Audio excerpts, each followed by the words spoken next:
हर हर महादेव। देवों के देव महादेव के चरण में प्रणाम करता हूँ। दुर्गा माँ के चरण में प्रणाम करता हूँ।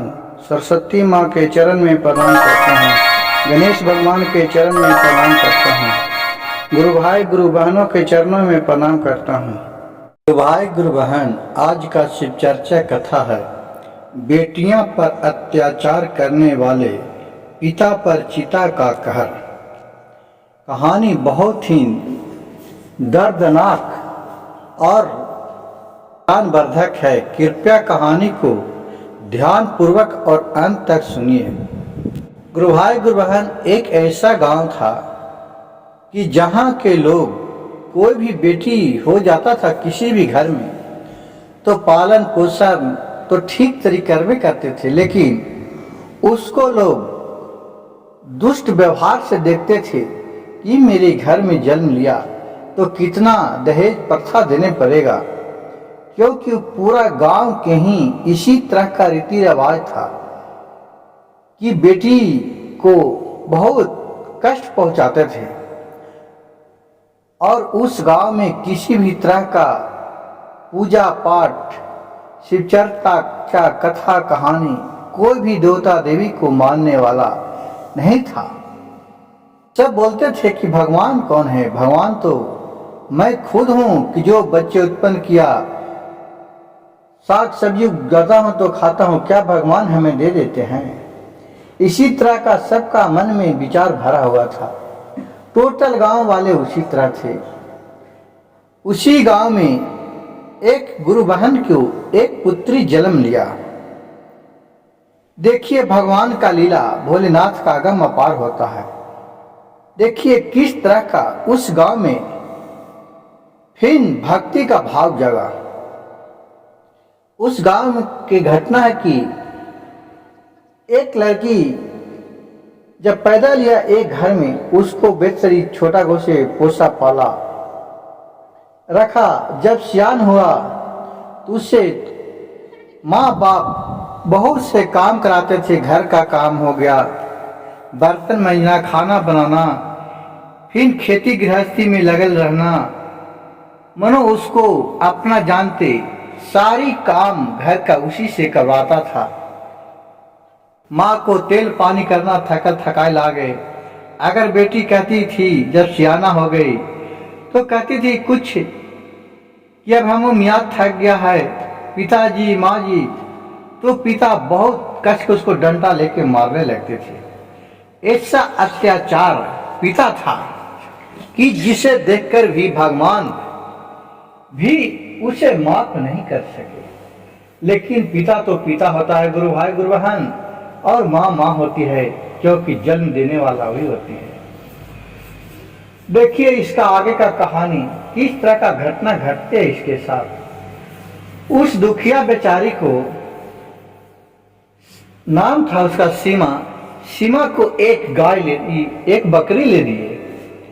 और बकरी को जब सारी गिरथामा हो जाता था, खाना ना बना देती थी, तो उसको बकरी चराने के लिए ड्यूटी दे दिए। और वहां जो भी गांव के बकरी था 2-4-10 गो, सबको कुछ को बटाइया लेके, कुछ को कुछ लेके, और वो अच्छा 10-15 गो बकरी चलाने लगे। देखिए गुरु भाई गुरु बहन, भगवान का लीला कहाँ किस तरह का बीतता है जिसका कोई भी नहीं जानता है। उसी तरह उस बकरियों में एक बकरी सीमा को बहुत ही पसंद करते थे। उससे सीमा को बहुत प्यार हो गया और उस बच्चे को, बकरियां के बच्चे से सीमा को भी बहुत प्यार हो गया। एक दोनों में इतना गहरा दोस्त हो गया कि न उसके बिना वो खाना खाती थी, न उसके बिना वो खाना खाती थी। इसको सीमा के जब खाना मिलता था तो उसमें से एक टुकड़ी बचा करके भी अपने दुलारी बकरी को दे देती थी। उसे दुलारी दुलारी कह के दुलारी बहन नाम धर दिया कि सीमा का बहन दुलारी है। सीमा तो खटने वाली है, दुलारी दुलार में रहती है। इसी तरह का वह रोज वो बकरी चलाती थी और घर आती थी। एक दिन के कहानी हुआ गुरु भाई गुरु बहन कि जो बकरी चर रहा था, चलते चलते गर्मी का मौसम था, बकरी चर रहा था और एक पेड़ के नीचे सीमा बैठी तो उसे नींद आ गया। और जो उसके दुलारी बकरी थी वो बगल में देख रहा कि सामने एक पहाड़ था। तो धीरे धीरे चढ़ते चढ़ते एक पहाड़ के ऊपर चला गया। अब इसको नींद टूटा। इसने वहां जा करके का तो देख रहा कि मेरी दुलारी बहन नहीं है। वो इधर उधर खोजने लगी, दुलारी दुलारी दुलारी दुलारी, खोदते खोदते चिल्लाते चिल्लाते, और वो खोदते खोदते कहीं नहीं मिला। फिर वो धीरे धीरे खोदते खोदते, गर्मी का समय था गुरु भाई गुरु बहन, वहां से खोदते खोदते पहाड़ के ऊपर चला गया। पहाड़ के ऊपर गया, देख रहा है कि एक पेड़ के पास मेरी दुलारी जो बकरी है वो बांधा हुआ है। उसको फिर वो खोल दी दुलारी बहन को सीमा, और फिर वहां से कहा कि तुम यहाँ चलाई, मैं तो तुमके खोदते खोदते परेशान हो गई थी, चलो तुम घर चलो। लेकिन उसे कितनों धक्का देने पर, खींचने पर भी वहां से वो टस के मस नहीं कर रहा। लग रहा है कि जिस तरह से कोई उसे बहान दिया है। वहां कहा कि तुम्हारे गला में सब कुछ मैं खोल दिया रस्सी, अब चलो बहन घर चलो। लेकिन वो तो दुलारी उधर से आने के नाम ही नहीं ले रहा। अब इधर उधर देख रहा है पहाड़ पर तो कोई है नहीं, इसको बांधा था कौन बांधा। और इसको प्यास से पूरा छटपटा रहा है, चढ़ते चढ़ते तो इसको प्यास लग गया। अब प्यास से छटपटा रही है सीमा था ये। फिर वहां से कुछ दूर झाका तो देख रहा है कि वहां एक झोपड़ी बना हुआ है। कहा कि चलते हैं, झोपड़ी में कोई होगा तो पानी नहीं पीऊंगा। वहां से दौड़ी दौड़ी झोपड़ी के पास गया, वहां जा भी न सका तो झोपड़ी के दरवाजे पर गया कि वो बेहोश होके गिर गई। चक्कर आया और उस चक्कर खा के प्यासी बेचारी गिर गई। जब भक्त से आवाज किया तो अंदर में एक साधु बाबा थे। वो साधु बाबा वहां से आए तो देखा कि एक बच्ची गिरी हुई है। वो अंदर से जल आए, जल को उसके ऊपर छिड़के, उसे ठंडापन आया तो उसको नींद आया, नींद खुला, होश में आई। तो बाबा बोले, अरे बेटी तुम यहाँ कहाँ से आ गई, कैसे आ गई, क्या करने आ रही थी। वो बेचारी सारी कहानी कह के सुनाई। उसके बाद बोला सीमा कि बाबा आप यहाँ रहते हैं अकेले, यहाँ नहीं कोई आदमी है न कोई है, अकेले आप कैसे रहते हैं। और साधु गेरुआ वस्त्र पहनले थे। तो बोला कि क्या आपने क्या हुलिया बना के रखे हैं, क्योंकि उस लड़की ने कभी साधु संत के देखा ही नहीं था। उसको गजब अजनबी लग रहे थे साधु बाबा देख के। तो कहें कि बेटी ये सब परमात्मा, मैं भोलेनाथ का परम भक्त हूँ, पुजारी हूँ। देखिए अंदर में एक शिवलिंग है, मैं नित्य दिन फल फूल वन से ला के खाते हैं और इन्हीं की आराधना करते हैं। भोलेनाथ के कृपा से मेरा सारी कोई तरह का दिक्कत नहीं है, सारी सुख सुविधा मेरे पास है। कहा बाबा क्या आप पत्थर से इतना खुश रहते हैं, ये तो होने का बात नहीं है। कहें कि बेटी पत्थर नहीं है, इसको आप झांक के देखिए, इसमें लगाव देख के देखिए, भोलेनाथ के ऊपर विश्वास करके देखिए, ये सारी मनोकामना आपको पूर्ण कर देंगे। इस पर सीमा हंसने लगी कि बाबा क्या ऐसे बात करते हैं, क्या पत्थर आपको कर देंगे। नहीं हम एक कीजिए, तो अभी मेरे को भूख लगा है, हमको थोड़ा खाना खिलाइए कर बात बतियाते हैं। फिर बाबा ने अंदर से फल फुला के दिए और सीमा खाई और फिर बाबा से बोले, बाबा आप कहते हैं कि पत्थर में तो बहुत जान है, जो कहते हैं जो सुनते हैं। अभी बहुत गर्मी का दिन है, तनी इस पत्थर से बोलिए कि तनी पानी बरसा दे दो, तब जाने। कही ठीक है बेटी, अगर पानी बरसा देंगे तो ये कहेंगे जो मानेगी? कहा कि हाँ बाबा जरूर मानेंगे, हम भी मानेंगे। ये मेरे गांव में तो ऐसा कोई भी नहीं करते हैं बाबा। कहा कि ठीक है बेटी, तुम धीरज रखो, मैं इनसे बात करता हूं। बाबा नतमस्तक होकर भोले बाबा के पास आसन लगा के बैठ गए, बोलने लगे, गिड़गिड़ाने लगे, हाथ जोड़ के सर माथा टेकने लगे, उनसे दया मांगने लगे, उनके पास रोने लगे। प्रभु मेरी लज्जा बताइए, हाथ का लज्जा बचाइए, पानी बरसाइए, ये सब का खूब रोने लगे भोले बाबा। और यह सब देख के वो सीमा लड़की थी जो हंसने लगी कि बाबा क्या रो रहे हैं, क्या ये पत्थर कर देगा। मनो अपने मन में मन कह रही थी, बोल रही थी, मन में सोच रही थी। उसके बाद देख रहे हैं कि आधा घंटा के बाद पूरा ठंडी ठंडी हवा चलने लगा। कहा कितना अच्छा हवा है। उसके बाद एक घना टोप बादल छाया और बारिश हुआ, पूरा धमाक कुचरी आधा घंटा बारिश हुआ। फिर भोलेनाथ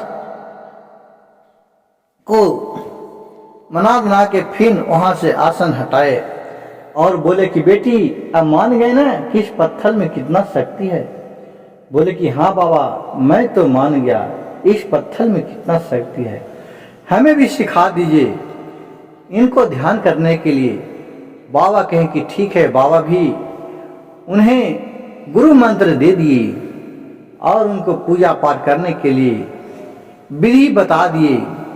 कहें कि कुछ नहीं होता है तो आप सुबह सुबह नहा फीज करके भोलेनाथ को ऊपर ध्यान लगाइए, सारी मनोकामना पूर्ण करेंगे, जहां तुम बुलाएगी वहां भोलेनाथ आएंगे। कहीं कि ऐसा? कहा कि हाँ। तो अपने बकरी को लेकर के, अपने बहन को लेकर के चली घरे। घरे जाकर के नित्य दिनों करने लगी। उसके देखा देखी सब उसके माँ बाप कहने लगे ये तुम क्या करती है? तो बोले कि मैं भगवान का आराधना करता हूँ। ये सब कहा कि ये सब क्या तुम नकल का ढड्ढा बना लिया है, क्या भगवान है? इसी तरह उसको बात कोई न माने, पूरा गांव के लोग इसी को बोलते थू थू करे। कहे कि आप लोग कुछ भी करिए लेकिन मैं एक काम करने से नहीं चूकूंगा। अब जब सबके बात नहीं मानने लगे, उसको पिता कहा कि गुस्सा में आकर उसको मारने के लिए एक कुल्हाड़ी लेकर गया, तुम्हें मैं काटने दूंगा, तुम हमारे नाम हंसा रही है। और खरीदते जा रहे हैं। ठीक उसी पहाड़ी के पास ये भागे जा रहे हैं, भागे जा रहे हैं। बचाओ बाबा, बचाओ बाबा। उधर से देख रहा है कि एक चीता अखरते हुए आ रहा है, इसके ऊपर झपट रहा उसको पिता के ऊपर। देख रहा है कि अब उसको मार डालेगा। जब तक बाबा वहां आके खड़ा हो जाता है, कहता है बस रुक जाओ। बाबा को खड़ा होने के बाद चीता वहां से वापस चले जाता है। और फिर लड़की वो बाबा को देख के कहा है बाबा आप यहाँ? कहा कि हाँ। और उसको पिता कहा कि आप कहाँ आ गए? कहा कि मैं तो तुम्हें बचा लिया, देखो। फिर सारी कहानी कह के सीमा बता दी अपने पिता से कि यही बाबा हैं जिन्होंने हमें भगवान के ऊपर विश्वास करने के लिए बताए हैं, आप भी मान जाइए। उसके पिता फिर बोलने लगे, अरे पखंडी तुम कहां से आ गए? ड्रामा मदारी का भेष धरा हुआ। कहा कि देखो मैं तो तुम्हें इष्ट का पिता है इसीलिए तुम्हें बचा लिया, नहीं तो अभी चीता तुम्हें खा जाता। हमारे कहने पर चीता लौट गया। अब तुम घर लौट कर जाओ और भोलेनाथ का नाम लो। कहा कि हंसने लगा और बोला क्या चीता हमें खाएगा? वो तो हमारे डर से भाग गया। कहा कि ऐसा नहीं बोलो, उसे मैं भगाया हूं। लेकिन वो अपने आप घमंडी करने लगा, नहीं बोलने लगा। कहा कि ठीक है तब बुला दूं। तो कहा कि बुला दो ना, क्या हमको बिगाड़ लेगा। उससे विश्वास नहीं हुआ कि साधु बाबा के कहने पर चित्ता आया। फिर वहां बोला कि चित्ता इधर आ जाओ। फिर वहां से खरते आया और इसे उठा के 2 पटका मारा। फिर बोला बचा लो बाबा, बचा लो बाबा। फिर बाबा कहे रुक जाओ चित्ता, रुक जाओ। फिर उन्होंने चित्ता रुक गया। अब कहा कि तुम चले जाओ, बस तुम्हारा काम खत्म हो गया, यहीं तक तुम्हारा काम था। और चित्ता फिर वहां से फिर जंगल की ओर चले गया। और फिर उस गृहस्थ से, किसान से बोले बाबा क्या तुम्हें समझ में आया? कहा कि हाँ बाबा अब समझ में आया। आप कौन हैं? कहे कि मैं भोलेनाथ का पुजारी हूं, शिव भक्त हूं। मेरे पास नहीं लोभ मोह ममता कुछ भी नहीं है, नहीं किसी को सताना है।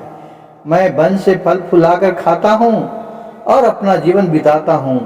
जो भी दुखिया बेचारी भूखा आ जाए उसे रूखा सूखा जो भी है उसे खिला देता हूं।